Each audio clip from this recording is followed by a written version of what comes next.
Assalamualaikum warahmatullahi wabarakatuh. Selamat datang di mata kuliah keprotokolan bersama saya Johan Bimo Sukoco. Kita masuk ke materi ke-9 terkait tata urutan di dalam menaiki kendaraan. Nah, di sini kalian akan belajar mengenai tata cara keprotokolan di dalam menaiki kendaraan. Nah, yang kita pelajari di sini adalah tata cara di dalam menaiki kapal terbang atau pesawat, kemudian kendaraan darat, misalnya mobil dan lain sebagainya, dan kapal laut. Nah, untuk yang pertama kita akan belajar mengenai bagaimana tata cara di dalam menaiki kapal terbang atau pesawat ini. Jadi, orang yang paling utama naik paling akhir. Ingat, orang yang paling utama naik paling akhir, sedangkan orang yang paling utama turun paling awal. Nah, ini bisa dimisalkan di dalam suatu kegiatan keprotokolan ada presiden. Jadi antara presiden dan wakil presiden, mana yang paling utama menurut kalian? Tentu saja presiden, kan? Jadi presiden akan naik paling akhir dibandingkan dengan wakil presiden. Nah, presiden juga akan turun paling awal dibandingkan dengan wakil presiden tadi. Jadi orang yang paling utama naik paling akhir, sedangkan orang paling utama turun paling awal. Itu yang ada di aturan tata cara naik kapal terbang atau pesawat ini. Nah, terdapat istilah-istilah nama di dalam penumpang pesawat terbang ini.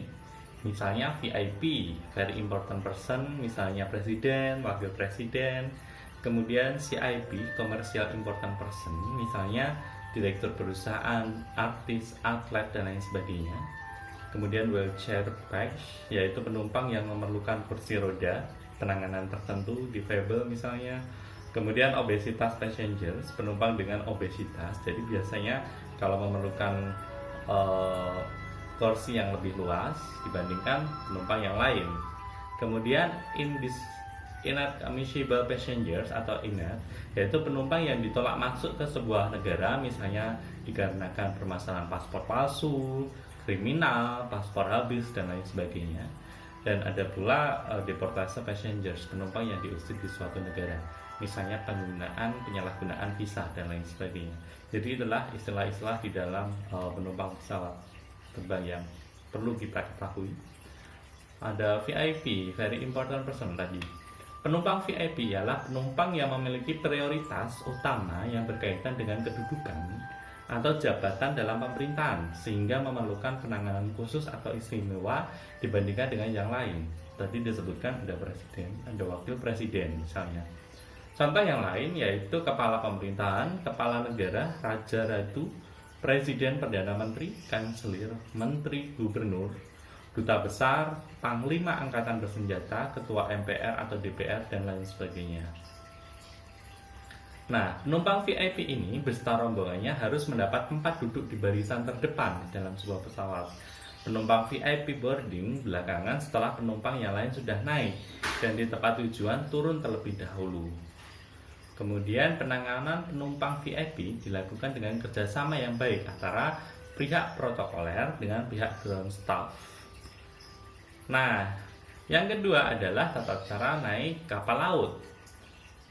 Tata caranya adalah orang yang paling utama naik paling awal, sedangkan orang yang paling utama turun paling awal. Jadi dia naik paling awal dan dia turun juga paling awal. Ini agak berbeda dengan pesawat terbang tadi. Misalnya di sini ada gubernur dan wakil gubernur. Jadi gubernurnya dia akan naik paling awal. Dia juga turun paling awal dibandingkan dengan wakil gubernur tadi. Nah, yang terakhir adalah tata cara naik kendaraan darat. Orang yang paling utama naik paling awal, sedangkan orang paling utama turun paling awal. Jadi ini hampir mirip dengan tata cara naik kendaraan apa tadi yang pertama? Pesawat terbang. Jadi dia naik paling awal. Dia naik paling awal. Jadi ini hampir serupa dengan tata cara naik kapal laut. Jadi orang paling utama naik paling awal dan orang paling utama turun paling awal. Jadi misalnya ada presiden dan wakil presiden, dia naik paling awal, presidennya kemudian wakil presiden, dan dia turun paling awal kemudian baru wakil presidennya. Nah, ada pula tata cara keprotokolan di dalam posisi mobil saat menjemput dan mengantarkan tamu kehormatan ini. Tata cara pertama adalah orang paling utama duduk di sebelah kanan, sedangkan orang berikutnya di sebelah kiri. Kemudian jika kendaraan sampai ke tempat tujuan dan akan turun, maka hendaknya kendaraan dihadapkan di sebelah kanan. Kenapa demikian? Hal ini ditujukan untuk memudahkan bagi orang yang paling utama untuk turun terlebih dahulu. Kemudian jika penumpang mobil sebanyak 3 orang dan duduk di sebelah belakang, maka orang yang paling utama akan duduk di sebelah kanan.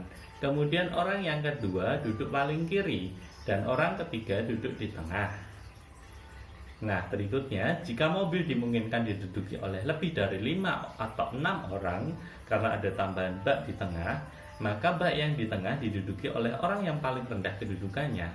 Yang lebih tinggi kedudukannya menduduki di sebelah kanan kirinya.